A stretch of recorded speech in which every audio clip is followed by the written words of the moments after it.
శుభోదయం ప్రియమిత్రులారా, ఈ ఉదయకాల దైవ ధ్యానమునకు స్వాగతం పలుకుతూ ఉన్నాను.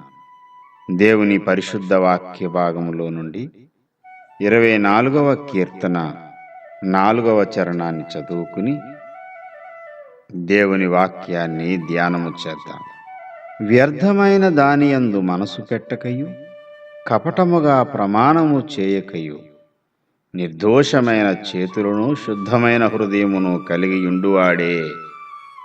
దేవుడి పరిశుద్ధ లేఖన భాగమును మన వినికిడిలో ఆశీర్వదించునుగాక. ఆమేన్. ప్రియమిత్రులారా, దేవుని పరిశుద్ధ పర్వతం మీదకు ఎక్కదగిన వాడెవడు? ఆయన పరిశుద్ధ స్థలములో నివసింపదగిన వాడెవడు అనే ప్రశ్నలు ఈ 3వ చరణంలో కనపడుతూ ఉన్నాయి. 15వ కీర్తనలో కూడా ఇటువంటి ప్రశ్నలే ఉంటాయి.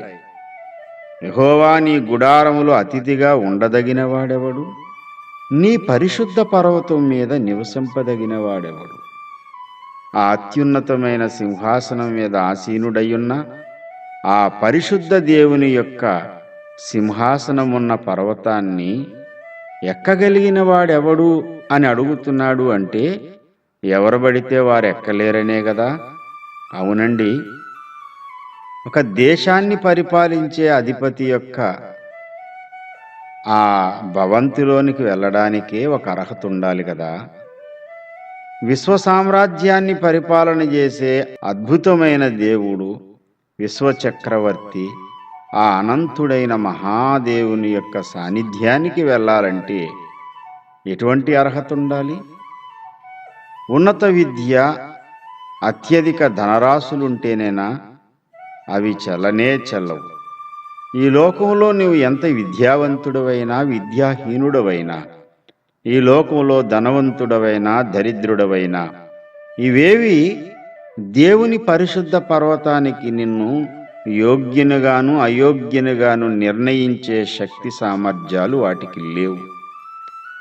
పరిశుద్ధ పర్వతం ఎక్కదగిన వాడెవడు అనే ప్రశ్నకు సమాధానం దొరుకుతుంది లేఖనంలోనే.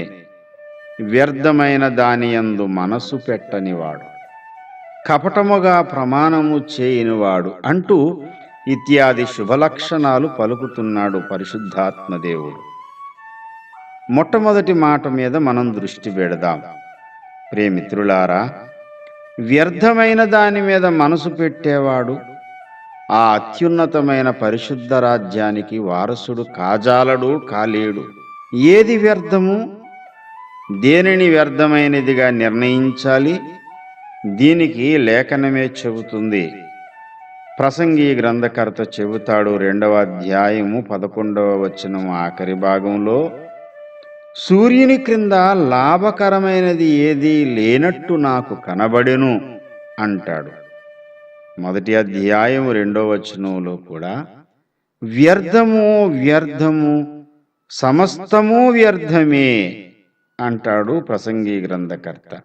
ప్రియమిత్రులారా, సూర్యుని క్రింద ఈ భూమి మీద మనుషులు పడే ప్రయాసలు, ఈ భూమి మీద వాటి కొరకు వెంపర్లాడే తత్వము, వీటి కొరకు చేసేటువంటి కాయ కష్టము, ప్రయాస, ఇవన్నీ కూడా వ్యర్థము వ్యర్థము వ్యర్థము సమస్తము వ్యర్థమేనని అనుభవ జ్ఞానంతో రాశాడు ఈ ప్రసంగి గ్రంథాన్ని.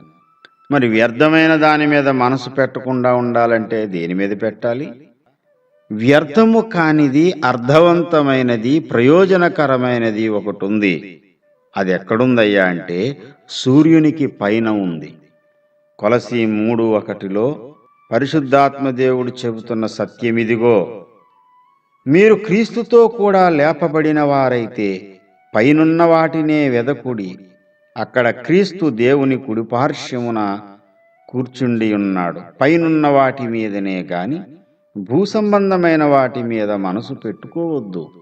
ఇది లేఖనం మనకిస్తున్నటువంటి సాక్ష్యం. సూర్యునికి పైగా అత్యున్నత సింహాసనం మీద ఆసీనుడయున్న క్రీస్తునాథుని మీద మనసు పెట్టుకున్నవాడే ఆ రాజ్యానికి వారసుడు కాగలుగుతాడు. భూ సంబంధమైన వాటి మీద మనసు పెట్టుకొనకుడి అని ఖండితంగా ప్రభు ఆజ్ఞాపిస్తున్నాడు. మన మనస్సు క్రీస్తు మీద కేంద్రీకృతం చేద్దాం. క్రీస్తువలే మారిపోదాం. ఆయనుండే చోటికి మనం చేరిపోదాం. అట్టి భాగ్యము పరిశుద్ధాత్మ దేవుడు మనకు సమృద్ధిగా అనుగ్రహించునుగాక. ఆమేన్.